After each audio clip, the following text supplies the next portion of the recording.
പടിഞ്ഞാറേക്കരയെ നശിപ്പിക്കുവാൻ ഗൂഢലക്ഷ്യമോ? UDF സർക്കാരിന്റെ കാലത്ത് തീരദേശത്തേക്ക് അനുവദിച്ച തീരദേശ പോലീസ് സ്റ്റേഷനോട് ഇടതുപക്ഷ സർക്കാരിന് മുഖം തിരിക്കൽ സമീപനമാണോ?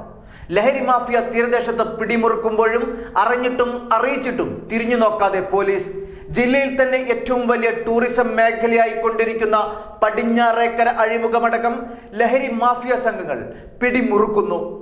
എന്തിനും ഏതിനും സോഷ്യൽ മീഡിയയിൽ വന്ന് പ്രതികരിക്കുന്ന MLA KT ജലീൽ ഈ കാര്യത്തിലും മൗനം പാലിക്കുകയാണോ?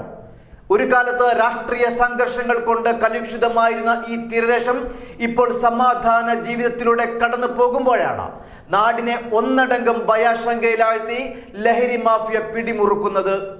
കഴിഞ്ഞ കുറച്ച് മാസങ്ങൾക്ക് മുമ്പാണ് 2 ആക്സിഡന്റുകളും ഒരു കൊലപാതകവും ലഹരിയുമായി ബന്ധപ്പെട്ട് ഇവിടെ ഉണ്ടായത്. എന്നിട്ടും ലഹരി വിപണനത്തിന് ഒരു കുറവും ഉണ്ടായിട്ടില്ല.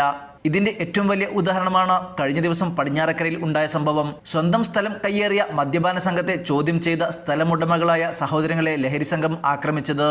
ഇതിൽ ഗുരുതരമായി പരിക്കേറ്റ രാമദാസ് പ്രദേശത്തെ സജീവ CPM പ്രവർത്തകൻ കൂടിയാണ്. തീരദേശത്തെ ജനങ്ങളുടെ ജീവിതത്തിന് സമാധാനാന്തരീക്ഷം സൃഷ്ടിക്കുന്നതിന് വേണ്ടി വർഷങ്ങളായുള്ള മുറവിളിയാണ് തീരദേശത്ത് ഒരു പോലീസ് സ്റ്റേഷൻ എന്നുള്ളത്.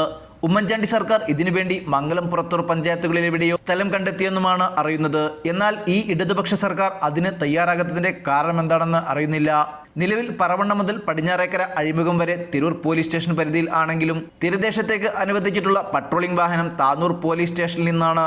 ഇതിന്റെ അവസ്ഥയോ അതിലും പരിതാപകരവുമാണ്. താനൂരിന്റെ വടക്കേ അറ്റം ചെട്ടിപ്പടി മുതൽ പടിഞ്ഞാറേക്കര വരെ കിലോമീറ്റർ കണക്കിന് ദൂരമാണ് ഈ വിരലിലെണ്ണാവുന്ന പോലീസിനെ വെച്ച് ഈ പട്രോളിംഗ് വാഹനം സഞ്ചരിക്കേണ്ടത്.